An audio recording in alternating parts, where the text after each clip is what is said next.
Ça y est, j'ai enfin trouvé la pépite de la rentrée. Alors, enfin trouvé parce qu'évidemment, il a fallu lire beaucoup de choses cet été pour trouver cette petite pépite. Mais je vais vous dire, elle est là. Alors, ça s'appelle La vraie vie d'Adeline Dieudonné. Et pourquoi c'est une pépite? Parce qu'en fait, très rapidement, dès les 5 premières pages, vous vous dites, ça y est, là, il y a un style, il y a quelque chose d'inimitable, il y a une voix, il y a un ton. Et en plus, vous allez découvrir par la suite une histoire qui est exceptionnelle, que je n'ai jamais lue avant. C'est simple, c'est le genre de choc que vous avez lorsque vous voyez, à mon avis, un des rares romans qui est un peu lisible d'Amélie Nothomb, Hygiène de l'assassin. Vous dites, tiens, là, il y a une langue un peu particulière, il y a quelque chose que je n'avais pas entendu avant. D'ailleurs, c'est une autre belge. Ou aussi L'élégance du hérisson de Muriel Barbery.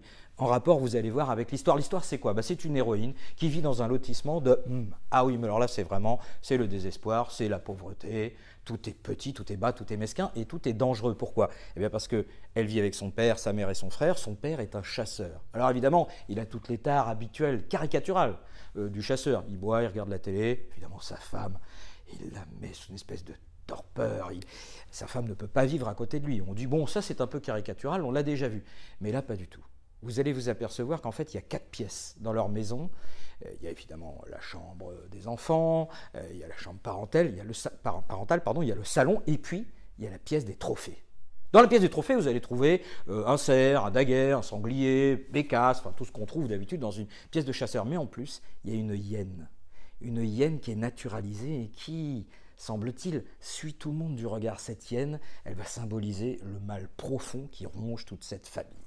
Et vous dites, bon là, dites donc, on est quand même dans le désespoir. Vous allez voir que c'est là où Adeline Dieudonné est complètement surprenante, c'est qu'à un moment donné, elle fait péter son histoire, comme par exemple lorsque son petit frère et elle vont chercher la glace, la sacro-sainte glace. Oui, il y a un glacier qui passe dans ce gros lotissement de et qui régulièrement offre un petit peu de bonheur. Avec la glace que vous imaginez, c'est-à-dire dans un pot, des boules comme ça de chocolat avec la chantilly, les petits vermicelles. Oh, il tend ça aux mômes, les mômes sont ravis, sauf qu'au moment de tendre la glace à son petit frère et de rajouter la chantilly, paf, le siphon lui explose à la gueule. Mais lui explose à la gueule littéralement, c'est-à-dire qu'il est décapité.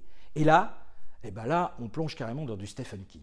Et c'est ça qui est étonnant, c'est la même petite Adeline Dieudonné, voilà, une auteure belge qu'on ne connaît pas de 22 ans, qui a une puissance narrative et qui va nous emmener sur quelque chose d'extraordinaire. Parce qu'évidemment, suite à cet accident traumatisant, son petit frère ne sera jamais plus comme avant. Et avec l'influence de son père, il va se passer quantité de choses dans cette famille, quantité de choses de plus en plus dangereuses. Alors, est-ce qu'elle arrivera à sauver sa mère? Est-ce qu'elle arrivera à sauver son petit frère? Est-ce qu'elle arrivera à sauver sa peau? Ça, c'est toutes les réponses que vous aurez évidemment en dévorant ce roman qui, à mon avis, est le choc de la rentrée. Ce qui est très intéressant, c'est que tout le monde va parler de Dieudonné. Mais Dieudonné, pas le Dieudonné d'habitude, non. Dieudonné, Adeline Dieudonné. Et vous, fidèle lecteur d'Ernest, vous saurez pourquoi. Tout simplement parce que c'est le livre à lire en cette rentrée.